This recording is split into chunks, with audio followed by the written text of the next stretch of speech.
CBC News is launching an official coronavirus fact-checking unit.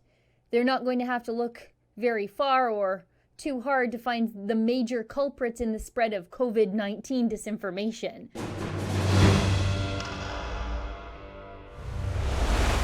CBC is probably the most well-funded manure spreader of half-baked coronavirus theories and, in some instances, Chinese propaganda and disinformation. However, without an ounce of self-awareness, they've decided that they are the authoritative source when it comes to coronavirus facts, and they are going to use some of their infinite taxpayer resources to separate the wheat from the chaff, if you'll allow me another farming reference when it comes to coronavirus news. Just look at this. This lady here is Katie Nicholson. She's a senior reporter for the CBC, and she tweets, "Today, CBC News is launching a COVID-19 fact-checking unit. We are here to expose the mistruths and disinformation around the global pandemic. If there's something you think we should look into, you can contact us at covidcheck@cbc.ca. Oh yes, Ms. Nicholson, I'd like to send you an email with a few of the stories that CBC has gotten completely wrong. Or, you know what, I'll probably just send her a link to this video, to be entirely honest. Anyway, let's look at some of CBC's more recent information, or rather disinformation, about the coronavirus pandemic. CBC reported 4 days ago that in response to the coronavirus pandemic, Prime Minister Justin Trudeau would be turning back asylum seekers and closing the border on the night of March 20th.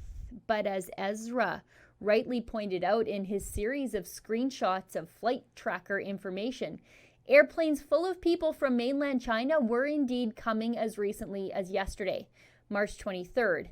And that meant that they were coming also the entire weekend after Justin Trudeau said the border would be closed. Actually, that little inconvenient tidbit was written right into the Order in Council that amended the Quarantine Act to deal with the border closures. It's in Section N, that flights would still be allowed into Canada until the end of March 23rd. And despite the fact that Justin Trudeau was saying that he's turning back asylum seekers at the border, in that very same Order in Council, there's an exemption made for, quote, protected persons, which are actually people who illegally cross the border at irregular border crossings and then claim asylum. Now, here is CBC 5 days ago repeating Chinese propaganda about the communist government's containment of the coronavirus.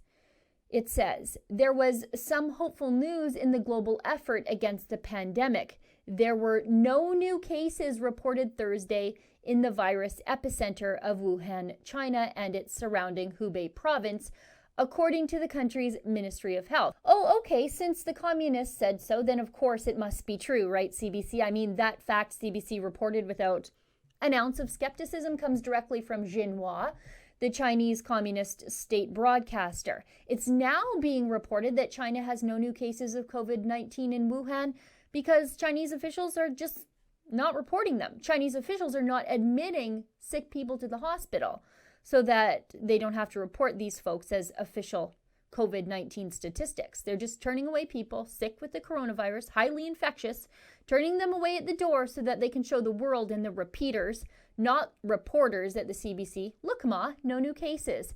Would you believe that?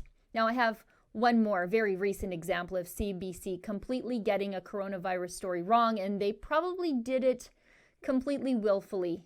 However, I could give you a dozen more examples, but nobody wants to watch a 3-hour video. Look at this. Arizona man dead, woman in critical condition after ingesting chemical touted by U.S. President Donald Trump as potential COVID-19 treatment. Don't believe anything that the president says, woman tells NBC. Call your doctor. Now, if we click open that link, we see this. A Phoenix area man has died, and his wife was in critical condition after the couple took chloroquine phosphate, an additive used to clean fish tanks that is also found in anti-malaria medication that's been touted by U.S. President Donald Trump as a treatment for COVID-19, the disease caused by the novel coronavirus. Banner Health said Monday that the couple in their 60s got sick within half an hour of ingesting the additive.